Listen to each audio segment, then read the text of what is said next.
Hey guys, Blake Calhoun. I recently stumbled upon this anamorphic lens for my Osmo Pocket and I wanted to share it. I was actually looking for a wide angle lens because I've been using the Osmo Pocket more for B-roll on my YouTube channel, but it's not a very wide shot. And in doing my research, I found this. It's actually been out for several months, but I had really seen nothing about it. And so I bought it and I am now shooting with it. This particular one is actually a kit, and so it comes with the anamorphic and a wide angle lens. And so let's see how they stack up. Here's the native lens. You'll notice a little warmer tint with the anamorphic.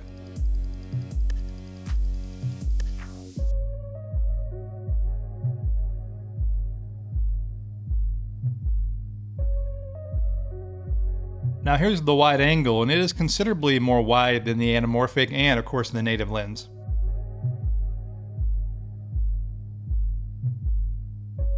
And now here's all the shots compared side by side.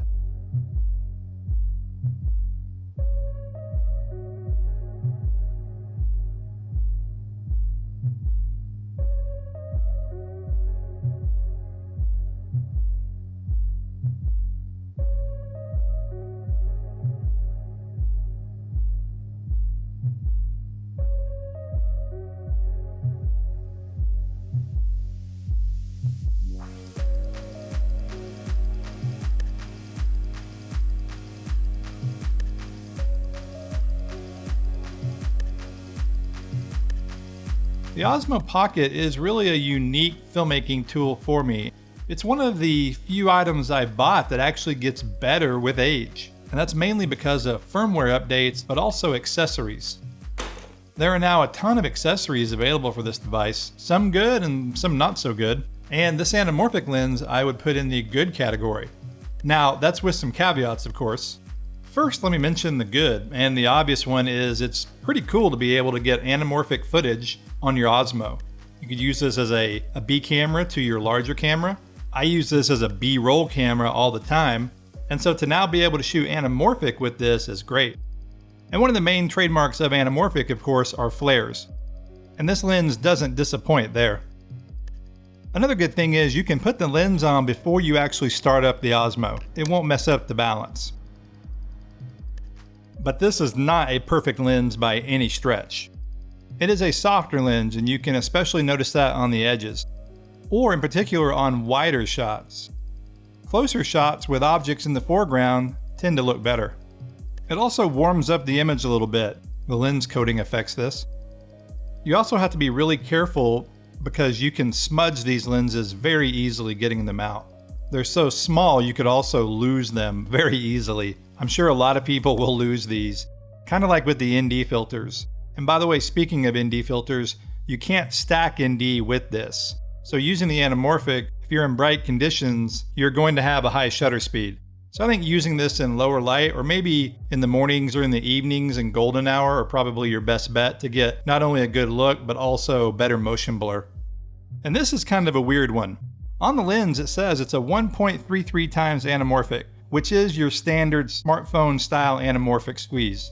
It also says it on the box, but in reality, that's not what it is. It's actually a 1.15 times squeeze. And now it says that on Amazon and a couple other places that you can buy this. Some other places it doesn't say that though. And so it could be confusing.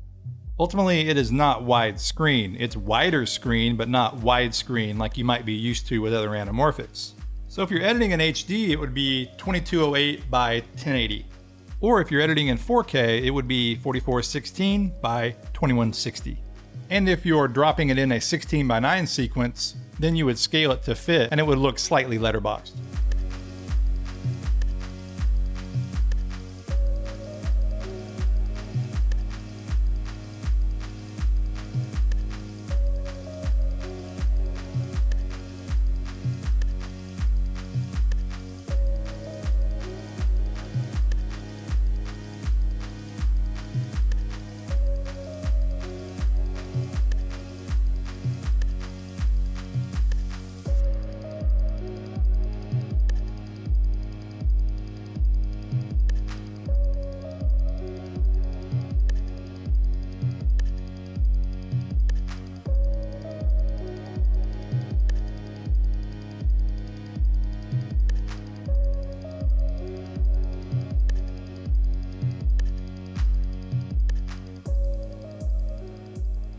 So quirks and the negatives aside, this is a really cool accessory and can add a lot of extra production value and punch to your footage using your Osmo Pocket.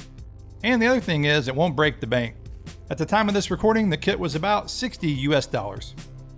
So grab that Osmo off the shelf. I know you don't use it as much as you thought you would. I know I don't, but I've been trying to, and especially now that I've added this accessory and some other accessories too. Thanks for watching, guys. Please like, subscribe, and I will see you in the next video.